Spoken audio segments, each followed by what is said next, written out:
itu di samping siapa. Nah udah begitu saya nengok, saya nggak bisa ngomong apa-apa.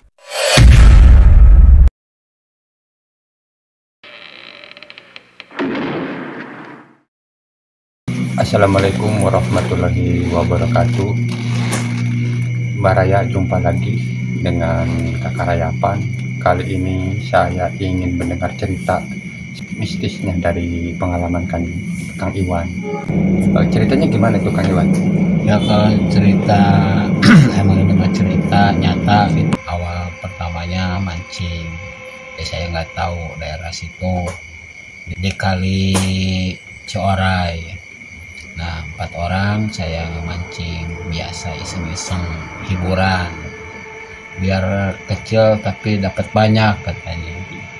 Nah satu hari saya pergi beda-beda tempat, saya di atas, teman saya di bawah. Emang dari sekitar jam 2 itu belum ada gelagat yang aneh-aneh. Nah udah gitu saya mancing terus di situ. Nah sekitar sore hujan gerimis, tetap aja mancing di situ. Teman pada manggil, di mana? Di atas. Nah satu saat saya mancing lagi di situ, dapat ikan lele gede. Nah saya terus semangat di situ, mudah-mudahan dapat lagi. Sekitar jam berapa itu? Sekitar jam 4:30-an. Nah dari Sore ya? Sore. Nah dari sekitar 4:30-an itu rasa cuaca itu aneh, hujan gerimis tapi hawa-hawanya itu ke badan panas hangat. Saya biasa aja, cuek lah, penting mah dapat ikan. Nah sekitar panggil saya itu sama teman, mau pulang bentar lagi gitu. Ya lanjut aja, enjoy lah mancing di situ. Nah udah 5:30 makin banyak ikan ya, masih kecil-kecil tapi banyak dapatnya. Nah pas begitu yang terakhir, mungkin yang terakhir, ikannya itu saya dapat ikan lele gede gitu. Nah udah lama kemudian saya di situ nggak dapat lagi. Biasa aja nungguin temen gitu dari bawah nyamper pulang. Sekitar jam 6 pas tuh hujan itu masih turun, teman saya di bawah nyamperin saya, nanya temen yang satunya di mana, kata saya di bendungan. Oh terus pas begitu teman saya Pak John nanya sama saya, kamu duduk sama siapa? Saya bilang sendiri. Emang saya sendiri, gak ada yang nemenin. Nah udah gitu Pak John itu di samping siapa. Nah udah begitu saya nengok, saya nggak bisa ngomong apa-apa, ngelihat sosok makhluk ya, kalau di macam di film Mak Lampir itu kayak si Gerandong. Semacam gerandong, mata merah, mata melotot. Nah saya dari situ lupa segala-galanya, pancingan, ikan dapat, rokok, langsung saya lari ke atas. Tapi itu orang-orang yang lain ngelihat juga itu? Ya ngelihat, pas dia ngelihat, Pak John yang ngelihat itu. Kalau yang teman yang saya di atas nggak ngelihat. Oh jadi yang ngelihatnya berdua, Pak John? Berdua, cuman nanya ada apa, kirain ada apa. Ya teman saya itu Pak John itu nanya, si Iwan saya lihat ya, ada yang nemenin. Pas ngelihat ya coba kelihat, kata teman-teman saya itu, dilihat ke tempat yang tadi nggak ada gitu. Kang Iwan itu yang di Tangerang, pengalaman yang di Tangerang seperti apa itu? Pengalaman di Tangerang, saya waktu tinggal di daerah Cicangkal, daerahnya emang agak-agak serem, emang serem sih kelihatannya. Sekitar malam itu, sekitar jam 12, saya mau berangkat narik dari rumah, mau narik bawa angkot sekitar dari rumah jam 2 udah berangkat saya. Di jalan ya biasa-biasa aja, nggak pernah ada apa-apa. Nah, selepas dari jembatan Cicangkal itu mau naik ke Serpong, tanjakan pas ada kebun karet. Nah, di situ ada seorang ibu-ibu kelihatan sama saya itu yang mau ke pasar gitu, emang bawa rinjing. Nah, si ibu-ibu itu naik, saya tanya Cikokol, langsung dia naik, nggak jawab. Dia nggak ngomong apa-apa. Nggak ngomong apa-apa. Nah, saya biasa aja.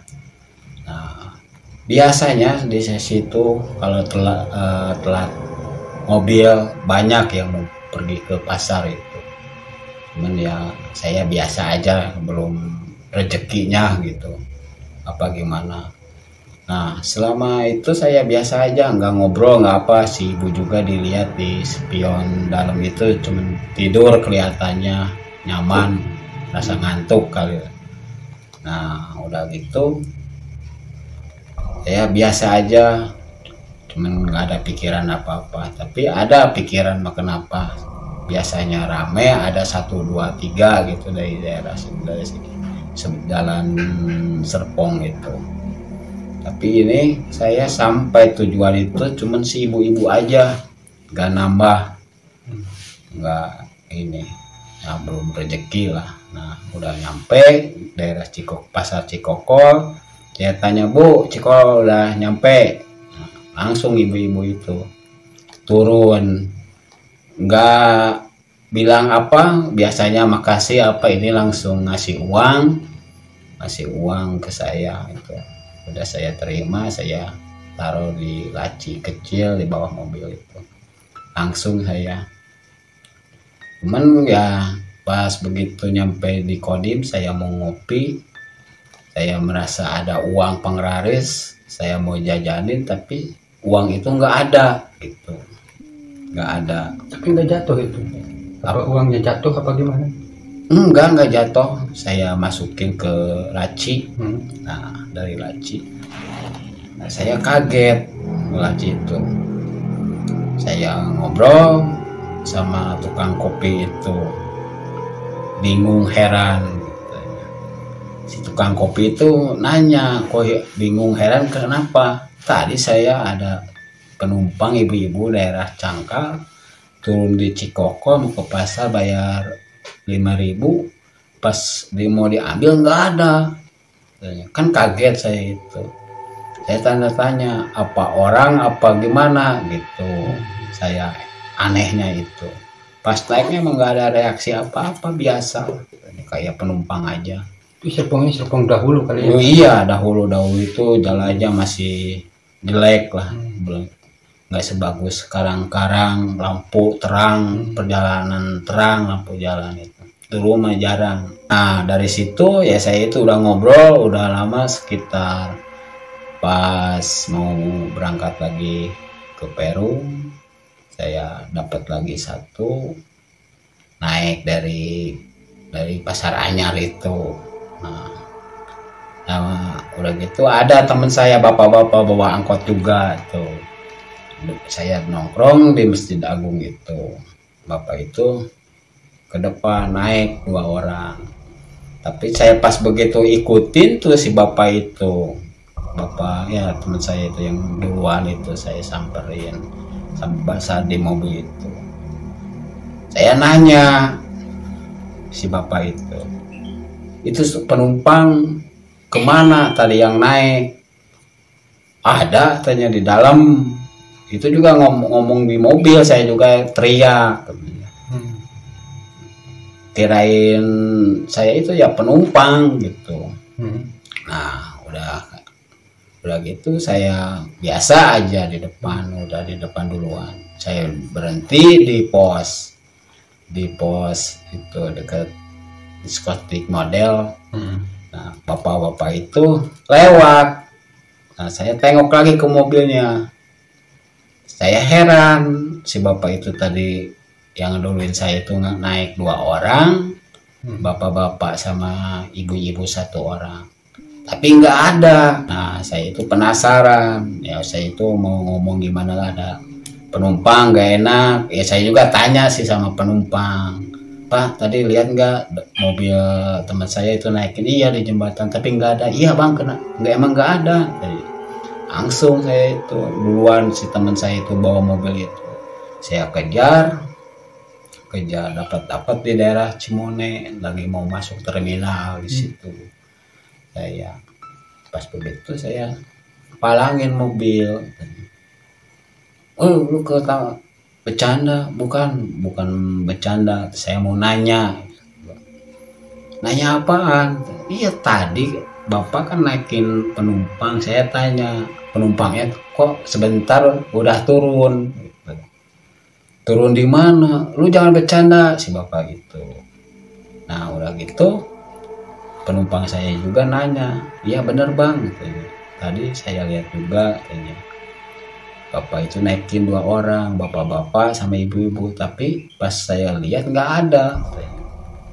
Waktu dibilangin apa si bapak-bapak itu nggak langsung nengok ke penumpangnya? Nengok, terus ya makanya di nengok itu dia bilang ada katanya, cuman ya kelihatan sama saya mah itu nggak ada. Ya kalau lihat si abang yang satu mah supir teman saya bilang ada, ditengok. Oh, jadi waktu pas dipalangin juga kata si iya itu mah ada, coba lihat tanya pas. Nah pas dia lihat nggak ada, dia kaget juga gitu.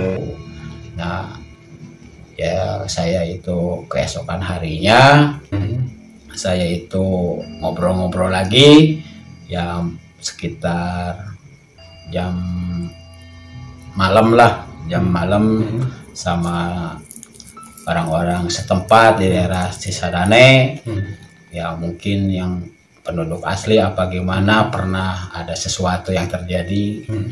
Emang di wilayah situ di jembatan Kalisadane itu banyak yang kejadiannya yang aneh seperti itu. Iya. Tapi di tahun-tahun dulu kali ya. Dulu itu jembatannya itu masih 2 jembatannya, masih sejalur gitu. Nah saya ngobrol sama warga situ, orang situ lah. Emang banyak keaneh-anehan. Masih daerah Cisangkal itu juga saya sering keaneh-anehan di situ. Berangkat biasa dari rumah jam 2, orang-orang yang pergi ke pasar. Nah kalau yang di pasar itu naik saya, cuman beda lagi ini mah. Pas begitu saya ke depan ya ada gitu penumpang perempuan naik mau ke pasar. Nah biasa aja, saya itu ke depannya nggak ada tambahan lagi, nggak dapat tambahin penumpang, cuman si ibu-ibu aja yang satu gitu. Nah udah gitu saya biasa di jalan tengok nggak ada penumpang lama gitu, sambil nyelah ke depannya siapa tahu dapat lagi. Nah saya udah begitu nyampe dari Cikokol itu, pas mau menyeberang mau ke pasar. Nah emang dilihat masih ada, pas mau tempat gelap tuh, pas mau berhenti hilang gitu si ibu-ibu itu ya, penumpang saya itu. Jadi nggak ada. Nah dari situ saya mendadak kaget lah, tanya-tanya saya istilahnya kemana, turun belum gitu, tadi ada gitu. Mungkin lah kalau tapi setelah itu siangnya jadi rame di situ juga, katanya supir kalau dulu bebas lah trayek jalur itu ke Jatake gitu. Masih bebas dulu itu. Ya anak percaya nggak percaya gitu mungkin lah, cuman ini mah pengalaman saya yang gituan, emang saya yang ngalamin gitu.